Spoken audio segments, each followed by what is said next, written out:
Okay, let's now discuss another component of GS3. आज हम एक नए कंपोनेंट के साथ शुरुआत करेंगे GS3 पेपर की।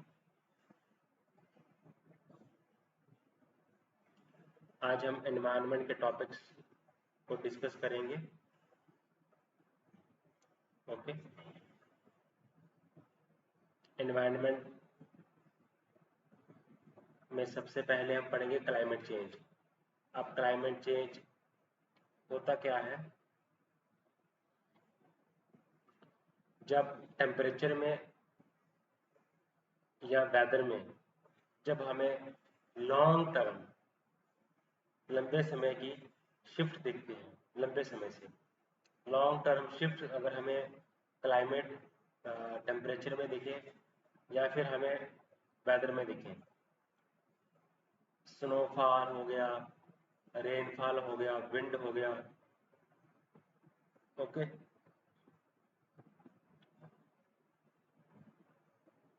तो इन लॉन्ग टर्म जो वेदर का फिनोमेना है, जो टेम्परेचर का फिनोमेना है, उसकी वजह से क्या होता है, नेचुरल क्लाइमेट में वेरिएबिलिटी आ जाती है। नेचुरल क्लाइमेट में वेरिएबिलिटी आ जाती है। तो हम क्लाइमेट चेंज को क्या समझेंगे? क्लाइमेट चेंज होता है जब जो नेचुरल क्लाइमेट है उसमें चेंज आ जाए। किसकी वजह से? लॉन्ग टर्म शिफ्ट की वजह से। अब लॉन्ग टर्म शिफ्ट किस में होगी? लॉन्ग टर्म शिफ्ट टेम्परेचर में आने से, लॉन्ग टर्म शिफ्ट वेदर में आने से। जैसे लॉन्ग टर्म शिफ्ट एग्जांपल के तौर पे समझाता हूँ, जब शिफ्ट हो जाए रेनफॉल में, स्नो में, विंड में। ओके, और ये किसकी वजह से होता है क्लाइमेट चेंज? ये ह्यूमन एक्टिविटी से होता है। और इससे क्या होता है, हमारा जो ग्लोबल हमारा जो एटमॉस्फेयर है उसकी कंपोजिशन में चेंजेस आ जाती है, और उसकी वजह से जो है आपको क्लाइमेट में चेंज देखने को मिलती है। इसको हम बोलते हैं क्लाइमेट चेंज। ओके, अब अडेप्टेशन का मतलब क्या होता है?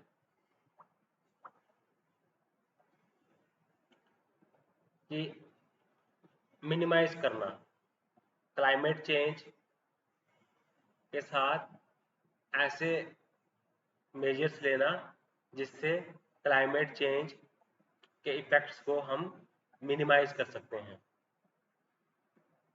अब क्लाइमेट चेंज के क्या इफेक्ट होंगे? क्लाइमेट चेंज से डैमेज हो सकता है ना? तो हम डैमेज को मिनिमाइज करते हैं या फिर इसको प्रिवेंट कर सकते हैं। और कैसे? हम कुछ एक्शन लेते हैं जिसको हम बोलते हैं अडेप्टेशन। अडेप्टेशन का मतलब क्या है कि आप एक अप्रोप्रिएट एक्शन लेते हैं ताकि जो क्लाइमेट चेंज की वजह से जो हमें डैमेज देखने को मिलता है उसको हम कम कर सकें या रिड्यूस कर सकें या रोक सकें। ओके,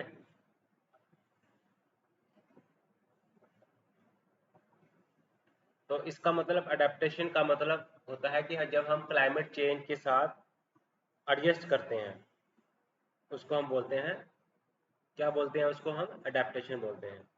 ओके, अब एक और टर्म आती है मिटिगेशन। अब मिटिगेशन क्या होता है?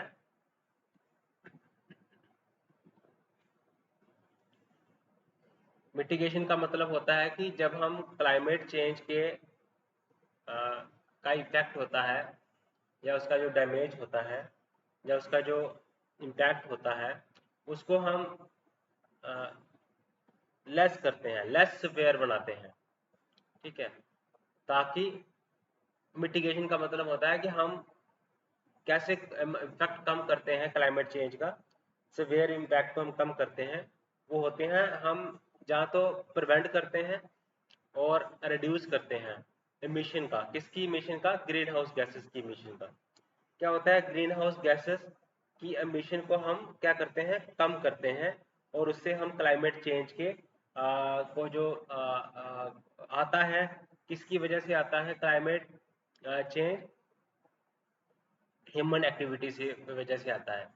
और लॉन्ग टर्म शिफ्ट हो जाती है इसमें, रेनफॉल में शिफ्ट मिलेगी आपको देखने को, आपको स्नो में शिफ्ट मिलेगी देखने को। ओके, तो इसकी वजह से नुकसान होता है, तो इसमें अडेप्टेशन करनी होती है। अडेप्टेशन में होता है कि आपको एडजस्टमेंट करनी होती है ताकि हम इफेक्ट जो है क्लाइमेट चेंज के कम कर सकें या प्रिवेंट कर सकें। मिटिगेशन का मतलब होता है कि हमने इमिशन, ग्रीन हाउस गैसेस के इमिशन को रोकना है, रिड्यूस करना है या प्रिवेंट करना है, ताकि क्लाइमेट चेंज का इम्पैक्ट जो है वो सीवियर ना हो सके। ओके, या तो हम मिटिगेशन, या तो हम रिड्यूस करते हैं सोर्सेस ऑफ गैसेस, या फिर हम जो रिन्यूएबल एनर्जी का शेयर है उसको हम बढ़ाते हैं। ओके,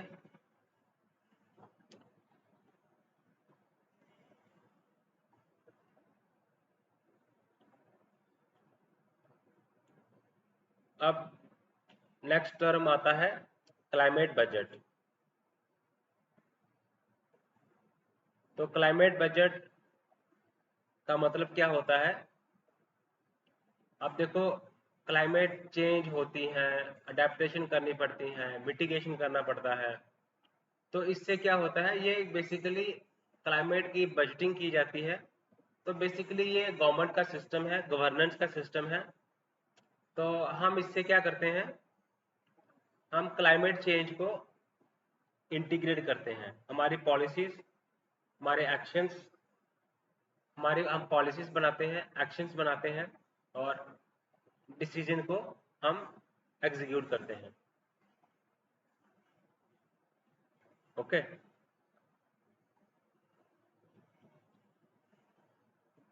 तो हम इसमें क्लाइमेटिक बजटिंग क्या है? जो गवर्नेंस का प्रोसेस है, पॉलिसीज का बनाई जाती हैं, इसमें इसमें एक्शंस लिए जाते हैं और डिसीजंस लिए जाते हैं, ताकि जो सिटीज हैं उनको हम इंटीग्रेट कर सके। क्लाइमेट चेंज को हम इंटीग्रेट करते हैं बेसिकली हमारी पॉलिसीज में, हमारी डिसीजन मेकिंग में। इसको हम बोलते हैं, it is the integration of, किसका इंटीग्रेशन? क्लाइमेट चेंज का इंटीग्रेशन इनटू पॉलिसीज के साथ, एक्शंस के साथ, और ये बेसिकली है क्या? गवर्नेंस का सिस्टम है। ओके,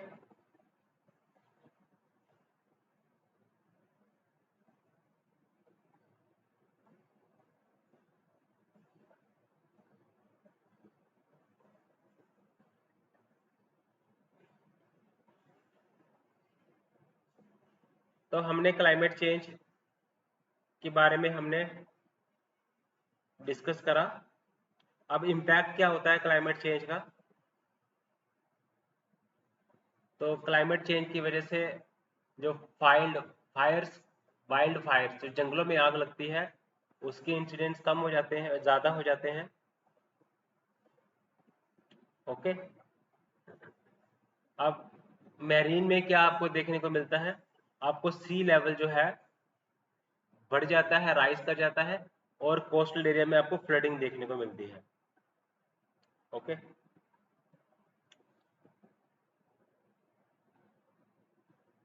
तो आइस के जो हमारे शेल्फ है, जैसे ग्लेशियर्स जो है वो डिसअपियर हो रहे हैं धीरे धीरे। ठीक है, तो हमारा आइस की जो शेल्फ्स है, आइस की शेल्फ में हम क्या बता सकते हैं कि हमारे जो ग्लेशियर्स हैं वो डिसअपियर हो रहे हैं, डिसअपियरेंस ऑफ ग्लेशियर्स। उसके बाद सोशो इकोनॉमिक इम्पैक्ट्स क्या होता है?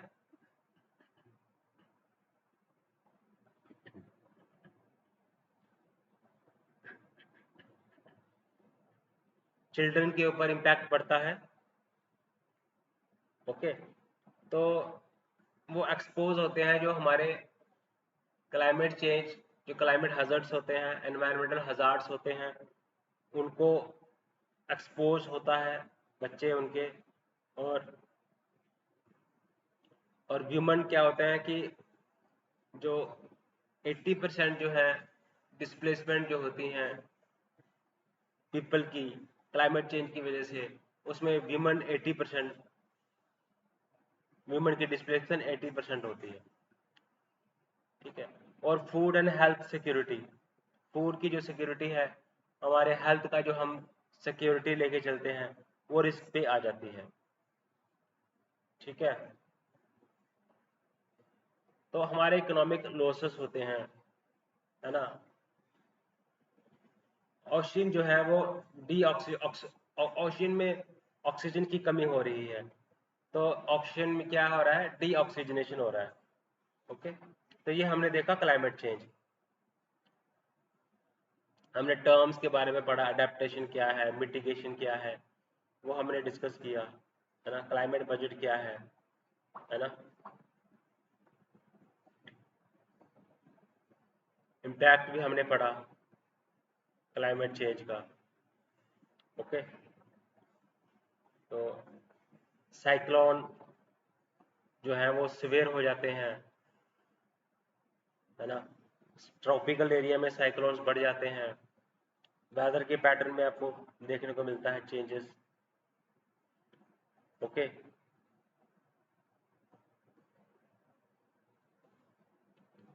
तो COP28 क्या है बेसिकली, ये यूनाइटेड नेशन की क्लाइमेट चेंज कॉन्फ्रेंस है, जो कि 2023 में हुई थी। ओके। तो 2023 के एंडिंग में हुई थी COP28। ओके। तो इसके बारे में हम थोड़ा सा आइडिया ले लेते हैं कि है क्या चीज़ ये।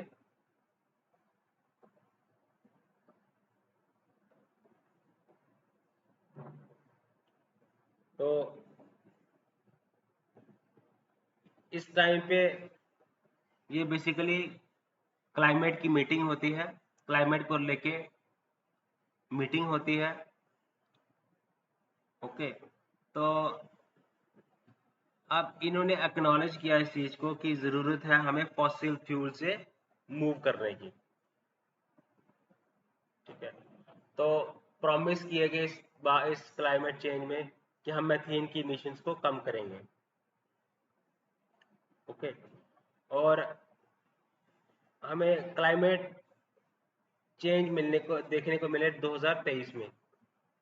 कैसे? क्योंकि 2023 को हॉटेस्ट ईयर माना गया रिकॉर्ड में। ओके।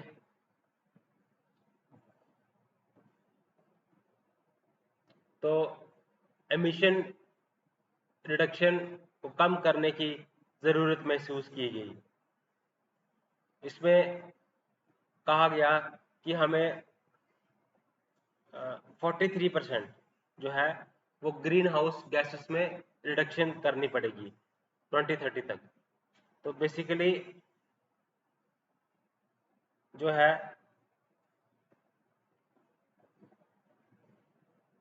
हमने कुछ टारगेट्स सेट किए हैं,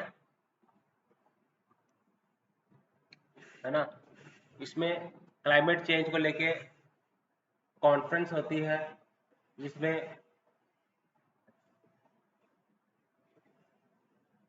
हम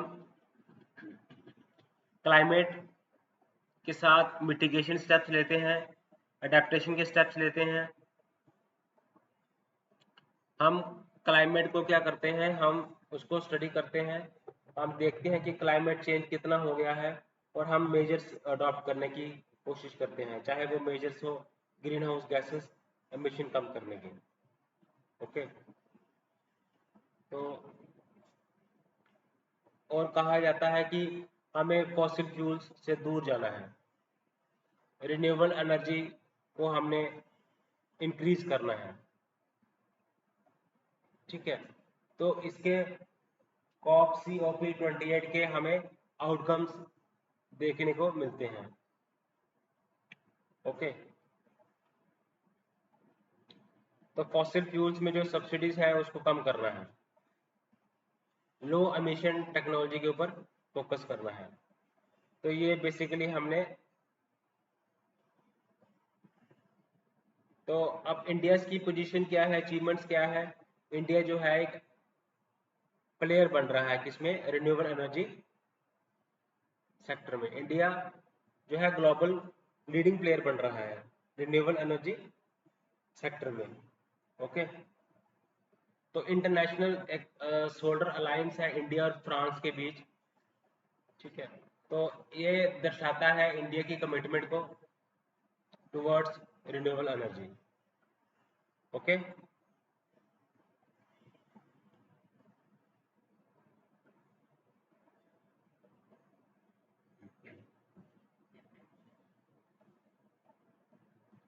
तो आउटकम्स हमने डिस्कस करे कि क्या आउटकम्स हैं COP28 के, ठीक है।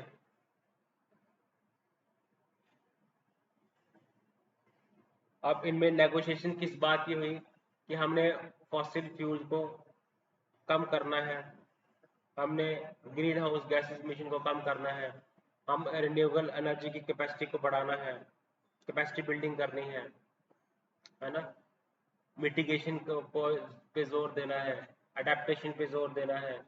क्लाइमेट चेंज से क्या होगा, अडेप्टेशन हमें अडॉप्ट करनी है, मिटिगेशन हमें अडॉप्ट करना है ना। उसके बाद क्लाइमेट बजट पे फोकस करना है, जिससे हम इंटीग्रेट करते हैं क्लाइमेट चेंज को अपनी पॉलिसीज के साथ, बजट के साथ। और दूसरा हमने ये डिस्कस करा था हमने क्लाइमेट अडेप्टेशन, क्लाइमेट मिटिगेशन। आप मेरे को कमेंट सेक्शन में बताओगे कि क्लाइमेट मिटिगेशन क्या होता है। क्लाइमेट मिटिगेशन में हम क्या करते हैं, कौन बताएगा मेरे को। तो हम क्या करते हैं, हम ग्रीन हाउस गैसेस के एमिशन को कम करते हैं। तो हम ये कह सकते हैं मिटिगेशन आउटकम रहा COP28 का। अडेप्टेशन का होता है कि हमने ऐसे मेजर्स लेने होते हैं, एक्शंस लेने होते हैं, जिससे हम जो है क्लाइमेट चेंज को हम मिनिमाइज कर सकें, है ना। तो डैमेज को जो क्लाइमेट चेंज की वजह से होना है उसको प्रिवेंट कर सकें या उसको कम कर सकें। ओके, तो हमने पढ़ा क्लाइमेट चेंज, हमने पढ़ा COP28। अब हम पढ़ेंगे लॉस एंड डैमेज फंड के बारे में। ओके, तो इसका मतलब क्या है कि जो COP28 में ये कहा गया, पार्टीज जो थी उन्होंने इस चीज़ को एक्नॉलेज किया कि लॉस, क्लाइमेट चेंज की वजह से लॉस एंड डैमेज के बारे में फोकस करते हैं, है ना। कि जो लॉस होता है या डैमेज होता है उसको एड्रेस करने की बात कही गई है। Addressing the loss damage, loss and damage due to climate change. Okay, you getting my point.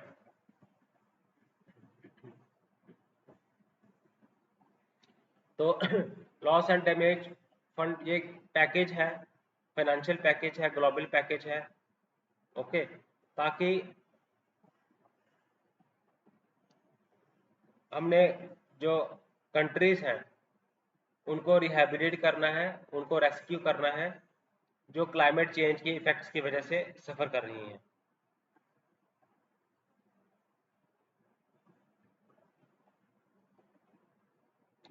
तो इसका मतलब ये हुआ कि जो कंपनसेशन है, रिच नेशन जिनकी इंडस्ट्रियल ग्रोथ की वजह से क्या हुआ है, ग्लोबल वार्मिंग हुई है, वो क्या करेंगे, पे करेंगे पुअर नेशन को, जिनका कार्बन फुटप्रिंट जो है वो लो है। बट वो एमिशन तो नहीं कर रहे, बट वो नुकसान झेल रहे हैं फ्लड्स का, सी लेवल राइज का, ड्रॉट का, साइक्लोन्स का, उसको पे करने की जरूरत है। तो लॉस एंड डैमेज फंड है ये बेसिकली। ओके,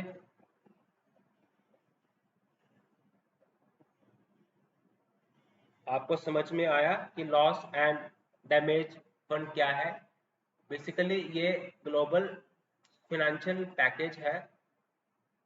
अगर रिच कंट्रीज जो है वो इंडस्ट्रियलाइजेशन कर रही हैं और उसकी वजह से ग्रीन हाउस गैसेस एमिशंस हो रही हैं, तो उससे क्लाइमेट चेंज आ रहा है, फ्लड्स आ रहे हैं, ड्रॉट्स आ रहे हैं, साइक्लोन्स आ रहे हैं। तो इससे जो दूसरी कंट्रीज हैं जो सफ़र करने वाली हैं करती हैं, डेवलपिंग कंट्रीज जिनका फुटप्रिंट लो है लेकिन वो उनको नुकसान झेल रही हैं, तो रिच कंट्रीज को पुअर कंट्रीज को पे करना पड़ेगा। ओके, आई होप आपको लॉस एंड डैमेज फंड समझ आ गया होगा। ओके,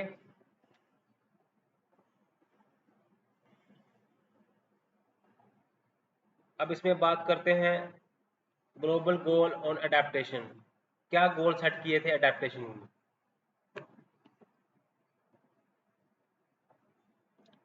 ठीक है, तो इसमें ऑब्जेक्टिव क्या थे?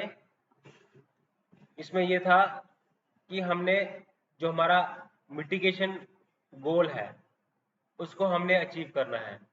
मिटिगेशन गोल क्या है? हमने ग्रीन हाउस गैसेस को एमिशन करना है, कम करना है। तो ये हमारा ग्लोबल गोल था अडेप्टेशन के ऊपर। ओके, इसमें क्लाइमेट जो एग्रीकल्चर है हमने क्लाइमेट रिजिलियंट बनानी है। ओके, हमने हेल्थ रिजिलियंस पे फोकस करना है ताकि हम क्लाइमेट के इम्पैक्ट्स को बियर कर सकें। ओके,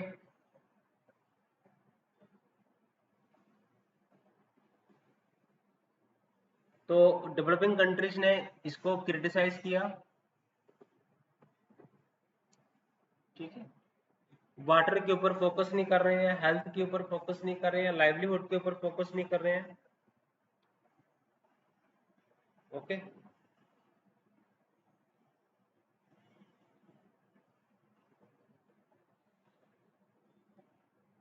अब क्या था? जो कॉप 26 में जो एग्रीमेंट्स हुई थी उसको फाइनलाइज करना था कॉप 28 में। ये ठीक है, तो ये आपने देखा होगा कि ग्लोबल गोल क्या रहेंगे। हमने एक तो अडेप्टेशन करनी है, मिटिगेशन कैरी आउट करनी है। ओके, तो इसमें हमने जो है एग्रीकल्चर हमने क्लाइमेट रिजिलियंट बनानी है और हमने क्या करना है? हमने जो हेल्थ है वो भी रिजिलियंट रिजिलियंस के ऊपर हमने फोकस करना है। तो ये ग्लोबल गोल था अडेप्टेशन का। ओके, अब इंडिया के अडेप्टेशन एफर्ट्स और इन्वेस्टमेंट की बात करें। इंडिया के अडेप्टेशन एफर्ट्स क्या हैं और अडेप्टेशन, तो इसमें अगर हम देखें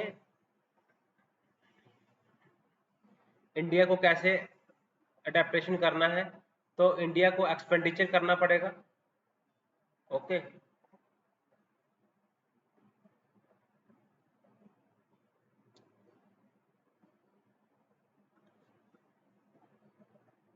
सेम एग्रीकल्चर को रिजिलियंट कैसे बना सकते हैं?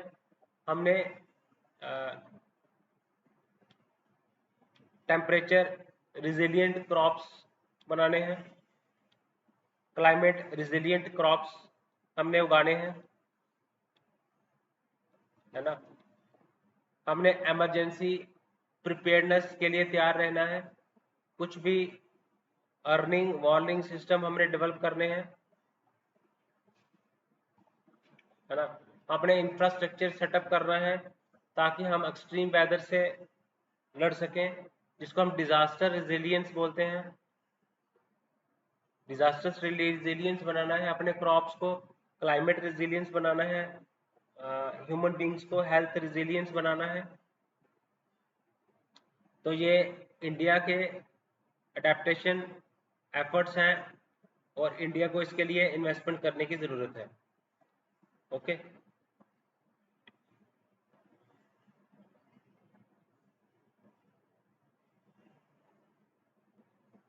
हमें नेचर बेस्ड सॉल्यूशन हमने निकालने हैं। तो कैसे? हमने लिंक करना है क्लाइमेट चेंज को, क्लाइमेट एक्शन को विद नेचुरल कंजर्वेशन। ओके, तो क्राइसिस, क्लाइमेट का भी क्राइसिस है, देखो क्लाइमेट का क्राइसिस है, और साथ साथ हमें पोल्यूशन का भी क्राइसिस है, और हमें बायोडाइवर्सिटी का भी क्राइसिस है। ओके, हमने डिफॉरेस्टेशन कैरी आउट करनी है। एफॉरेस्टेशन, जो डिफॉरेस्टेशन एफॉरेस्टेशन कैरी आउट करनी है। हमारा जो इकोसिस्टम हमने कंजर्व करके रखना है, इकोसिस्टम कंजर्वेशन पे फोकस देना है, हमने एफॉरेस्टेशन कैरी आउट करनी है। ओके, इसलिए इसका यही तो है climate change with nature conservation. Okay,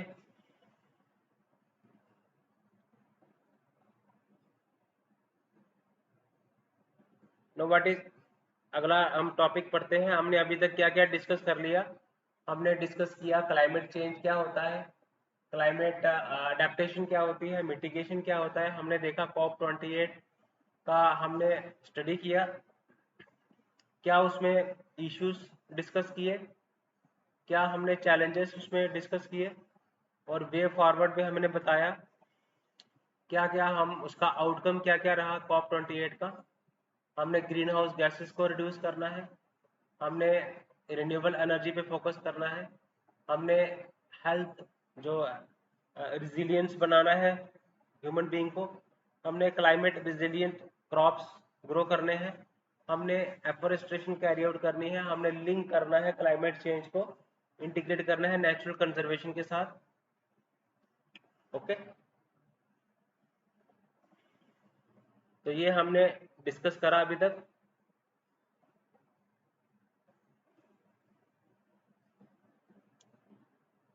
अब एक चीज और देखें, जब से इंडस्ट्रियल एरिया शुरू हुआ है, ठीक है, तो अर्थ की जो नेचुरल गैस प्रोडक्शन है वो डिस्टर्ब हो गया है, प्रोडक्शन और अब्जॉर्प्शन मैकेनिज्म जो है वो डिस्टर्ब हो गया है। अब बेसिकली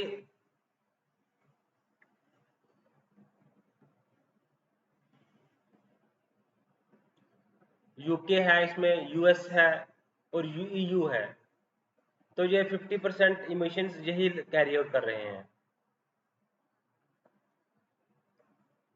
हमने लॉस एंड डैमेज फंड बनाने पे जोर दिया।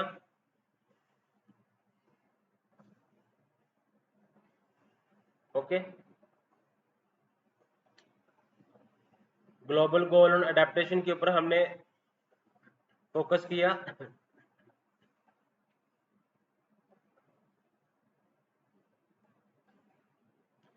इंडिया के क्या एफर्ट्स हैं, इंडिया की पोजीशन क्या है, वो हमने डिस्कस किया।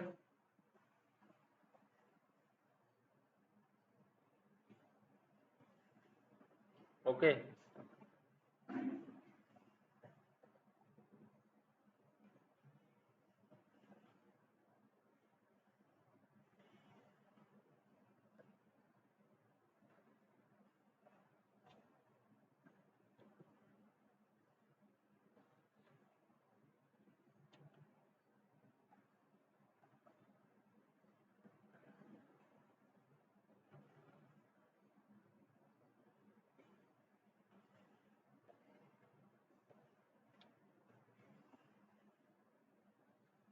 अब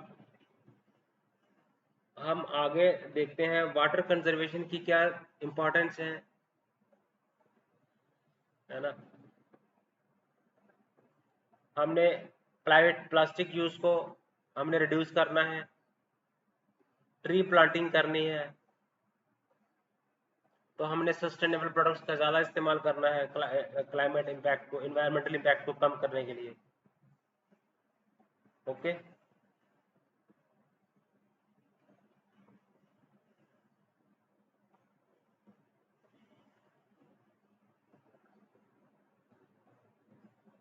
इंडिया एंड क्लाइमेट चेंज हमने डिस्कस किया, मैंने ब्रीफ ओवरव्यू दिया आपको।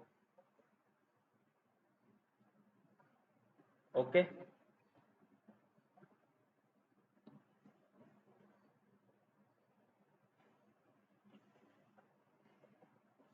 अभी हम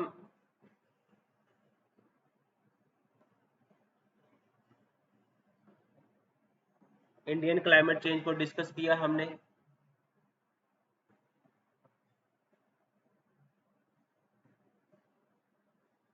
तो हम ये थोड़ा डिस्कस कर लेते हैं।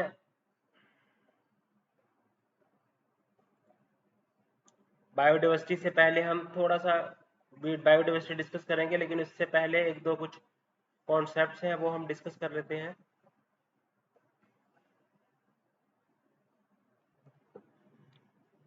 ओके,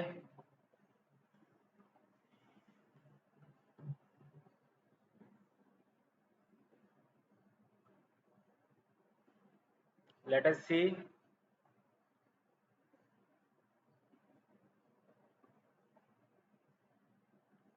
अब आपको जानते हैं मिशन लाइफ जो है वो इंट्रोड्यूस किया था प्राइम मिनिस्टर मोदी ने एट यूएन। क्लाइमेट चेंज की जो कॉन्फ्रेंस हुई थी यूएनओ की, उसमें मिशन लाइफ पीएम मोदी ने इंट्रोड्यूस किया था। ओके, अब मिशन लाइफ के थीम्स क्या क्या थे?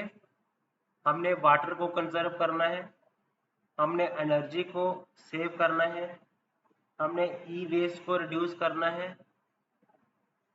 हमने सस्टेनेबल एग्रीकल्चर प्रैक्टिस करनी है, say no to single use plastic. Okay, waste को हमने क्या करना है? रिड्यूस करना है।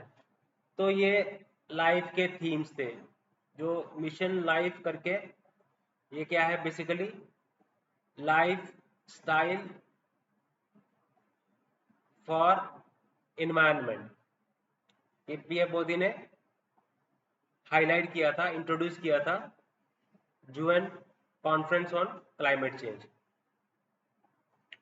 ओके,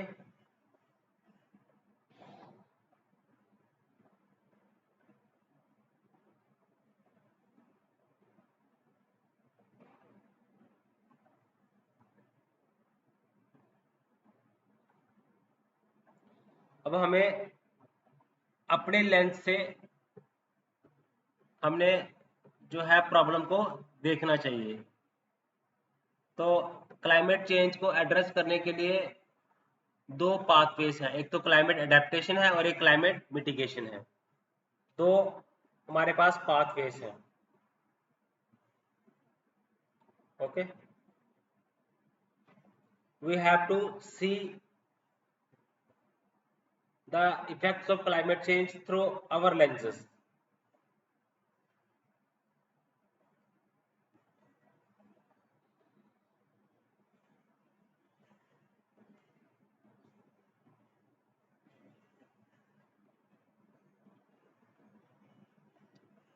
हम इंडियन वे क्या है ए सस्टेनेबल लाइफ का? हम रिजिलियंस जो है हमारी, जो क्रिएशन है और डिस्ट्रक्शन है, उसके हमारा जो अप्रोच जो है वो रिजिलियंट होनी चाहिए। हमें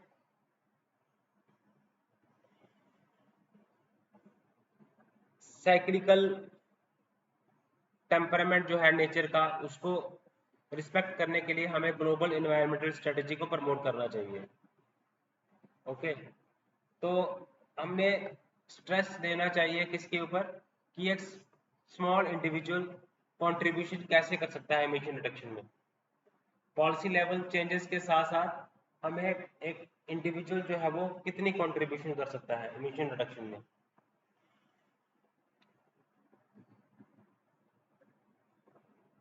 तो एक बैलेंस बनाने की जरूरत है, पर्सनल रिस्पॉन्सिबिलिटी और collective effort in tackling environmental challenges. Mission life हमने डिस्कस किया।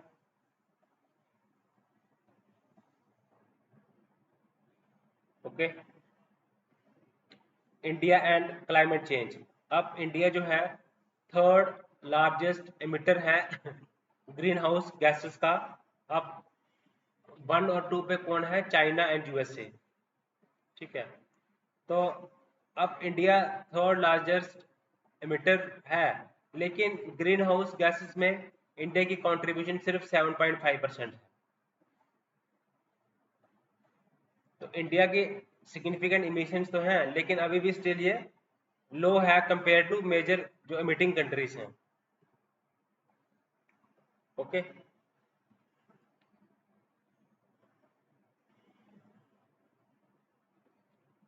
तो नेशनल एक्शन प्लान है क्लाइमेट चेंज के ऊपर, और नेशनल अडेप्टेशन फंड है, एक्शन प्लान है। ओके, उज्ज्वला स्कीम है, उजाला स्कीम है, अल्ट्रा मेगा सोलर पार्क्स हैं, जिसके लिए क्लाइमेट ग्रीन हाउस गैसेस को एमिशन को कम करने के लिए इंडिया मेजर्स ले रहा है। अब टैक्स इंसेंटिव दिए जा रहे हैं वो रिन्यूएबल एनर्जी। तो नेट जीरो टारगेट रखा है इंडिया ने 2070 तक, और Indian railways net zero target by 2030। अब इंटरनेशनल सोलर अलायंस इंडिया ने बनाया है, जो इंडिया का है। इंडिया एंड क्लाइमेट चेंज में हम डिस्कस करते हैं। ओके,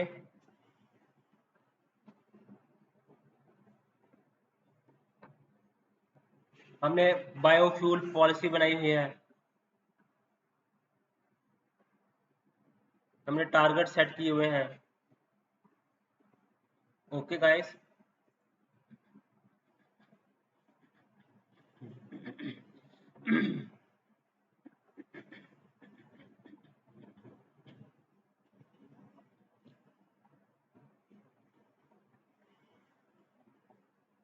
अब India and the climate change.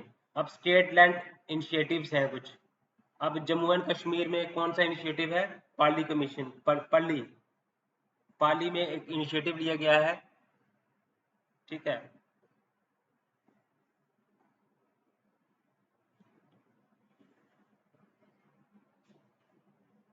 अब इंडिया ने क्या कैपेसिटी पंचअमृत के तहत 5 जो टारगेट सेट किए हैं। इंडिया का ये कोशिश है कि हमने जो नॉन फॉसिल फ्यूल की तरफ बढ़ना है, उसकी कैपेसिटी को बढ़ाना है टू 500 गीगावाट। इंडिया की कोशिश है कि 50% जो एनर्जी रिक्वायरमेंट है वो कहाँ से? वो रिन्यूएबल सोर्स से हो बाय 2030। ओके, तो कार्बन एमिशन जो है वो 1 बिलियन टन तक रिड्यूस करना है, और नेट जीरो का टारगेट सेट किया है इंडिया ने बाय 2070। ओके गाइस, अभी हम बात करते हैं बायोडाइवर्सिटी से। तो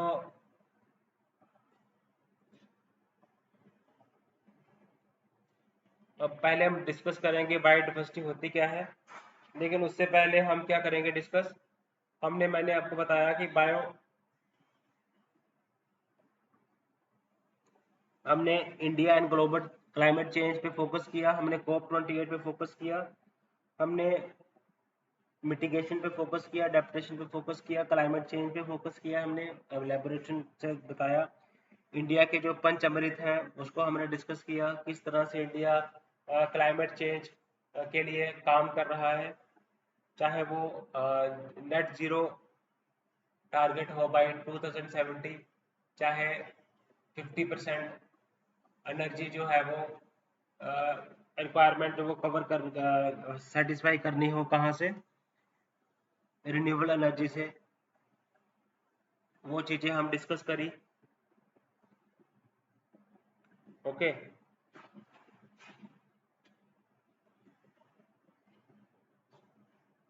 हमने क्लाइमेट चेंज को लिंक किया नेचुरल कंजर्वेशन के साथ। हमने इंडिया के अडेप्टेशन एफर्ट्स और इन्वेस्टमेंट्स को डिस्कस किया। ग्लोबल गोल क्या है अडेप्टेशन के, लॉस एंड डैमेज फंड हमने डिस्कस किया। Okay, loss and damage fund याद रखना, और अडेप्टेशन के लिए ग्लोबल गोल सेटअप किए हैं। ठीक है,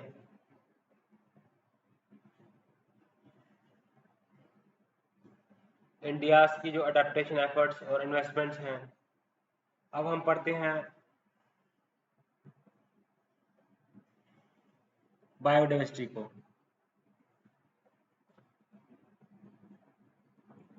अब बायोडाइवर्सिटी है क्या बेसिकली, तो क्योंकि मतलब अबंडेंस बहुत ज़्यादा। अब जैसे 1992 में अर्थ समिट हुई थी कहाँ पे, रियो डी जेनेरियो में, रियो डी जेनेरियो में हुई थी। तो उसमें बायोडाइवर्सिटी को डिफाइन किया था। तो जितने भी लिविंग ऑर्गेनिजम्स हैं तो उनमें वेरिएबिलिटी है बड़ी, तो variability among the living organism, तो लिविंग ऑर्गेनिज्म जितने भी अर्थ के ऊपर प्रेजेंट है उनके बीच में वेरिएबिलिटी है, वो है बायोडाइवर्सिटी। चाहे वो लिविंग ऑर्गेनिज्म टेरेस्ट्रियल के हो, चाहे वो मैरीन के हो, चाहे वो कोई और अदर एक्वाटिक इकोसिस्टम के हो। ठीक है, तो ये डाइवर्सिटी है स्पीसीज के अंदर और स्पीसीज के बीच में और इकोसिस्टम के बीच में।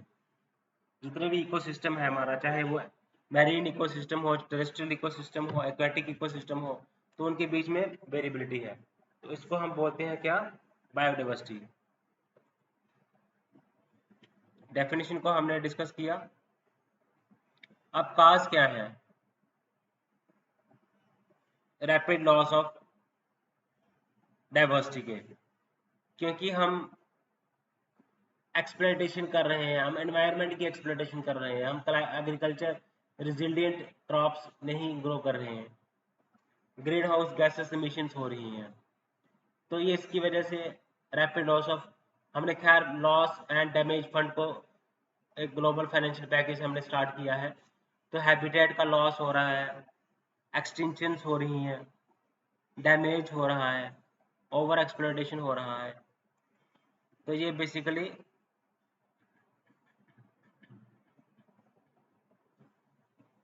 अब एक्सटेंट डाइवर्सिटी है, वो भी हम डिस्कस, बायोडाइवर्सिटी हॉटस्पॉट्स हैं इंडिया में।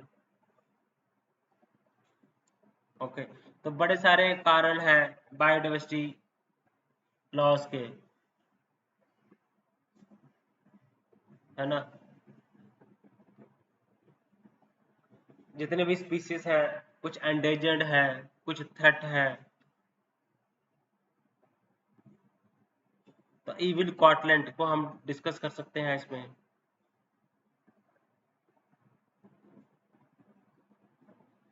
को एक्सटेंशन क्या होता है कि एक स्पीसीज जब एक्सटेंट होता है तो उसकी वजह से दूसरे एनिमल्स और प्लांट्स एक्सटेंट हो जाते हैं। ओके, हैबिटेट लॉस हो रहा है क्योंकि वेजिटेशन लॉस हो रही है, डिफॉरेस्टेशन लॉस हो रहा है, हंटिंग कर रहे हैं, फिशिंग कर रहे हैं, हार्वेस्टिंग हो रही है, पोचिंग हो रही है, हमारे इकोनॉमिक इंटरेस्ट है, वाइल्ड लाइफ ट्रेड हो रहा है इलीगल, है ना। तो उससे क्या हो रहा है, ओवर एक्सप्लॉयटेशन हो रहा है, क्योंकि हम हंटिंग कर रहे हैं, हम पोचिंग कर रहे हैं, फिशिंग हो रही है, तो ये ओवर एक्सप्लॉयटेशन है।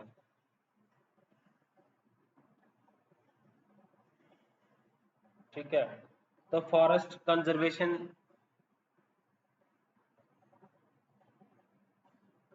तो सुप्रीम कोर्ट ने रिसेंटली डायरेक्ट किया गवर्नमेंट को कि फॉरेस्ट की डेफिनेशन को आपने फॉलो करना है, कौन सी, जो 1996 जजमेंट थी, T N Godavarman Thirumulpad versus union of India, उसकी डेफिनेशन को आपने अडॉप्ट करना है। फॉरेस्ट बायोडाइवर्सिटी हमने डिस्कस किया, अब हम डिस्कस करते हैं फॉरेस्ट को।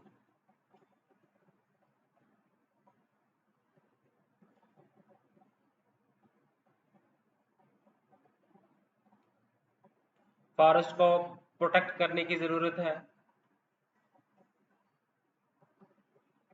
ओके,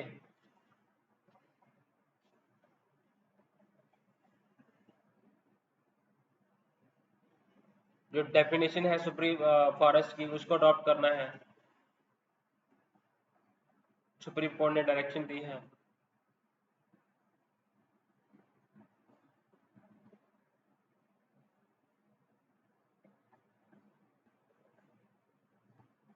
ठीक है, अभी हम बात करते हैं एफसीए बायोडाइवर्सिटी एक्ट 2002। तो के ऑब्जेक्टिव क्या थे बायोडाइवर्सिटी के? हमने बायोडाइवर्सिटी में जो नुकसान हो रहा है वो हमने डिस्कस किया। तो अब बायोडाइवर्सिटी एक्ट आया तो उसका काम क्या था? कंजर्व करना बायोडाइवर्सिटी को। ठीक है, तो जो बायोलॉजिकल रिसोर्सेस हैं उनको हमें सस्टेनेबल तरीके से इस्तेमाल करना है ताकि मिनिमम इम्पैक्ट हो इन्वायरमेंट के ऊपर। ओके, तो नेशनल बायोडाइवर्सिटी अथॉरिटी बनाएगी। तो उसके लिए क्या हुआ कि कुछ एक्टिविटीज जो है करने के लिए आपको अप्रूवल लेना पड़ेगा नेशनल बायोडाइवर्सिटी अथॉरिटी से। ठीक है, अगर आपने रिसर्च करना है बायोलॉजिकल रिसोर्सेज में, जो आपने कमर्शियल पर्पस के लिए यूज करना है, तो उसके लिए आपको नेशनल बायोडाइवर्सिटी अथॉरिटी जो नेशनल लेवल पे है, और स्टेट बायोडाइवर्सिटी बोर्ड्स हैं स्टेट लेवल पे, और लोकल लेवल पे बायोडाइवर्सिटी मैनेजमेंट कमेटी है। ठीक है, तो ये 3 टायर स्ट्रक्चर बनाए गए हैं। तो बायोलॉजिकल रिसोर्सेज को जो है नेशनल बायोडाइवर्सिटी अथॉरिटी है, अगर नेशनल बायोडाइवर्सिटी अथॉरिटी जो बनाई है वो रेगुलेट करेगी नेशनल, वो रेगुलेट करेगी किस चीज़ को? वो रेगुलेट बायोडाइवर्सिटी अथॉरिटी जो है वो क्या करेगी? वो रेगुलेट करेगी किसको? जो हमारे बायोलॉजिकल रिसोर्सेस हैं उनको बचा के कैसे रखना है, उनका सस्टेनेबल यूज कैसे करना है। ठीक है,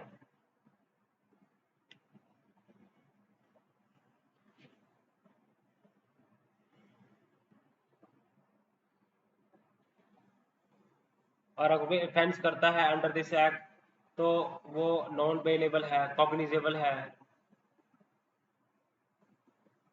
कोई भी ग्रीवियांस है उसको आप नेशनल ग्रीन ट्रिब्यूनल में आप रेज कर सकते हो। उसके बाद आता है बायोडाइवर्सिटी अमेंडमेंट एक्ट, इसको हमने 2023 में अमेंड भी किया।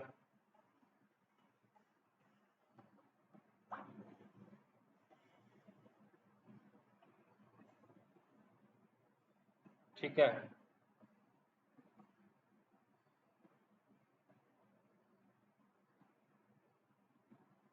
तो अब जो स्टेट बायोडाइवर्सिटी बोर्ड्स हैं तो उनको पे करना पड़ेगा। इंडियन एंटाइटीज हैं वो access and benefit sharing fees जो है वो पे करेंगे, फी पे करेंगे सोर्सेस को एक्सेस करने का और बेनिफिट शेयरिंग का।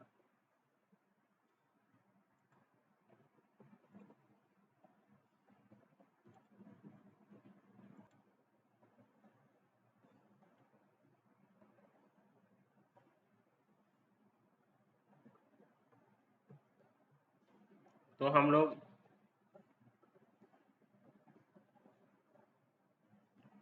बायोडाइवर्सिटी एक्ट हम डिस्कस कर रहे थे,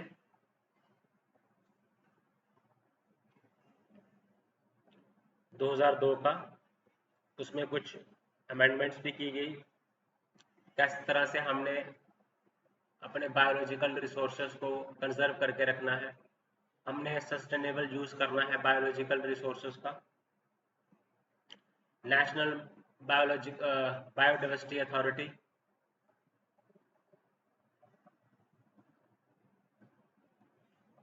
उसकी अप्रूवल लेना ज़रूरी है अगर आपने रिसर्च एक्टिविटी कैरी आउट करनी है।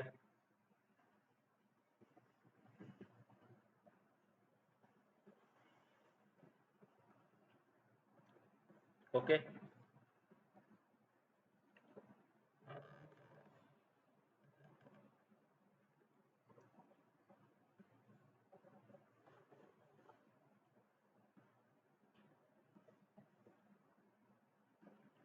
तो इनको पावर्स इनकी बढ़ाई गई है, एनबीए की, एसबीबी की। ओके।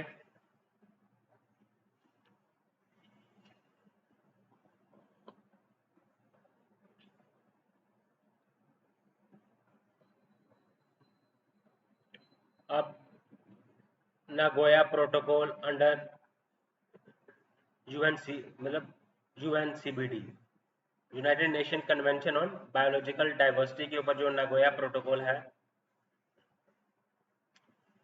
तो वो क्या है, बेसिकली लीगली बाइंडिंग ट्रीटी है, CBD, conservation on convention on biological diversity.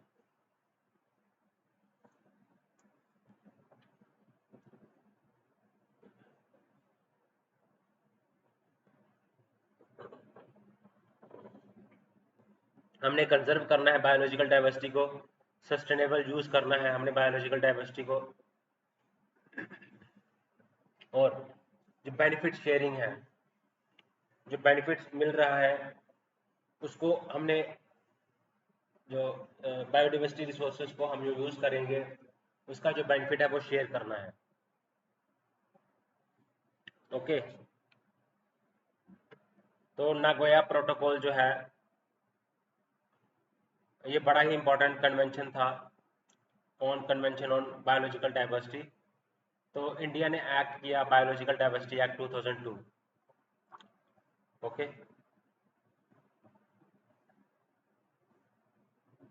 कार्टाजीना protocol था एक, वो एक सप्लीमेंट्री एग्रीमेंट हुआ था इसी पे, बायोडाइवर्सिटी पे, वो भी अडॉप्ट किया।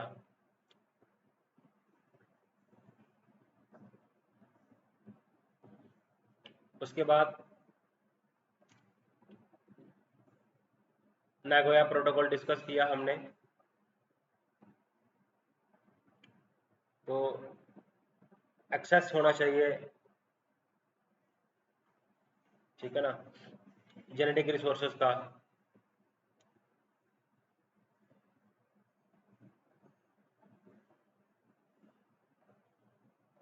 कॉन्फ्रेंस ऑफ पार्टीज होती है इसके लिए। ओके। आप ह्यूमन वाइल्ड लाइफ कन्फ्लिक्ट की बात करते हैं।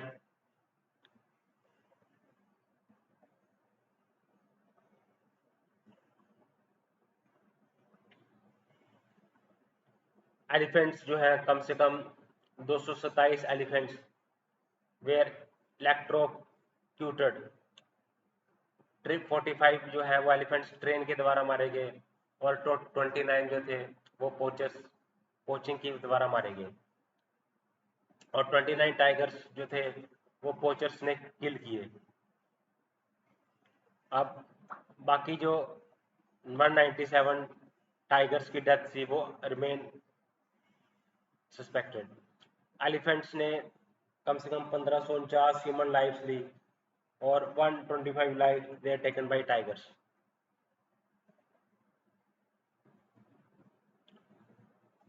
अब इसके रीजंस हैं, बायोडाइवर्सिटी एक्ट के बाद हमने वाइल्ड लाइफ कन्फ्लिक्ट किया। तो basically human wild life conflict क्या है, तो थ्रेट होता है ह्यूमन इंटरेस्ट को, ह्यूमन नीड्स को लेके, और ह्यूमन का थ्रेट होता है वाइल्ड लाइफ के ऊपर।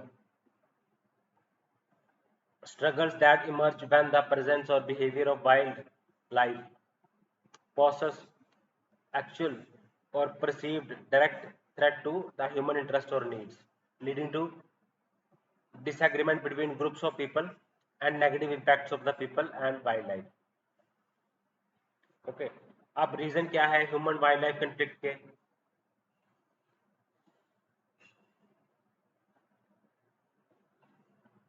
अब एनिमल्स की प्रेजेंस देखने को मिलती है अराउंड आउटसाइड प्रोटेक्टेड एरियाज, है ना। हैबिटेट लॉस, फ्रेगमेंटेशन एक रीजन है ना। तो हैबिटेट लॉस कैसे हो रहा है? ह्यूमन की एक्टिविटीज की वजह से उनका जो नेचुरल इन्वायरमेंट है वो लॉस हो रहा है, तो वो कल्टीवेटेड एरियाज में जाने की कोशिश कर रहे हैं और वो ह्यूमंस के कांटेक्ट में आ जाते हैं। ओके, तो इंटरेक्शन हो जाता है, कन्फ्लिक्ट हो जाता है ह्यूमन के साथ, क्योंकि उनकी प्रेजेंस देखने को मिलती है प्रोटेक्टेड एरियाज के बाहर। प्रोटेक्टेड एरियाज बनाया होता है जहाँ पे वो एनिमल्स रहते हैं, जब उनकी प्रेजेंस बाहर दिखती है तो क्या होता है, वो इंटरेक्शन होती है, कन्फ्लिक्ट होता है ह्यूमंस के साथ।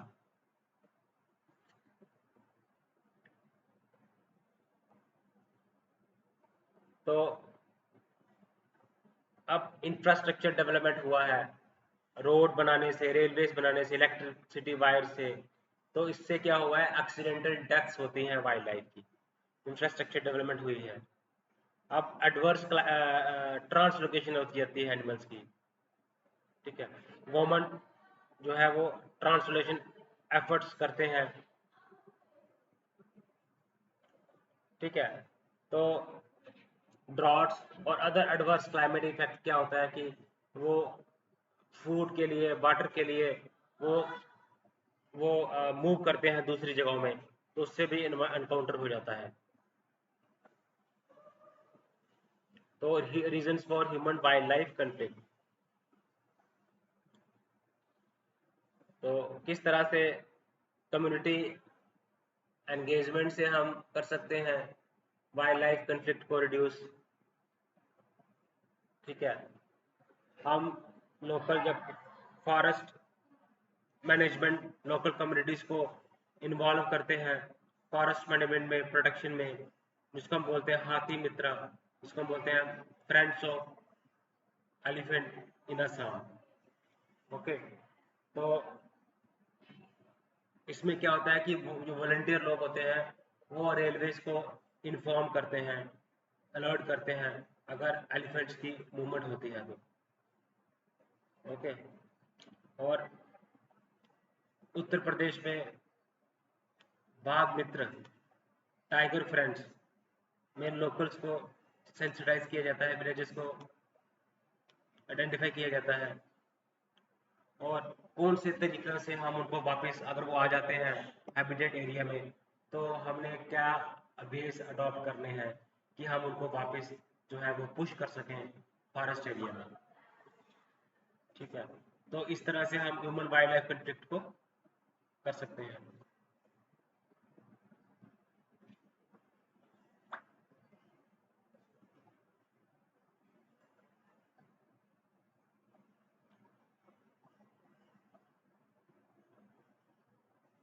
तो टेक्नोलॉजिकल इंफॉर्मेशन से हम कर सकते हैं smart spatial monitoring and reporting tool, ठीक है। तो ये जो प्रोटेक्टेड एरियाज है इंडिया में,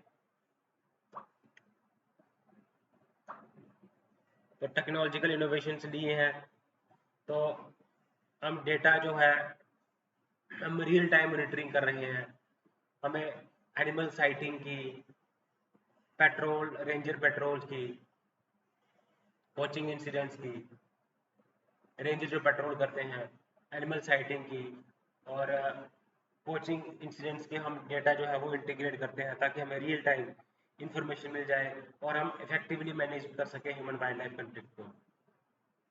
ओके,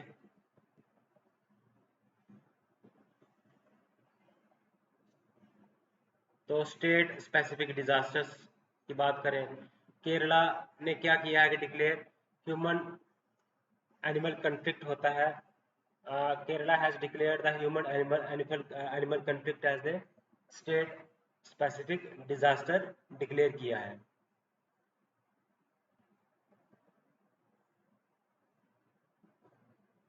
ओके।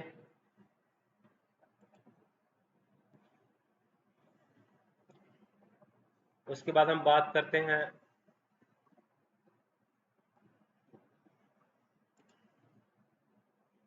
मैंग्रोव्स की। मैंग्रोव्स की क्या है बेसिकली, इसको क्या बोलते हैं मैंग्रोव्स? मैंग्रोव्स को गाइस हम नेक्स्ट वीडियो में डिस्कस करेंगे। इस वीडियो में हम जहाँ तक ही रखते हैं गाइस, तो चैनल को लाइक जरूर करें, सब्सक्राइब करें और शेयर करें गाइस।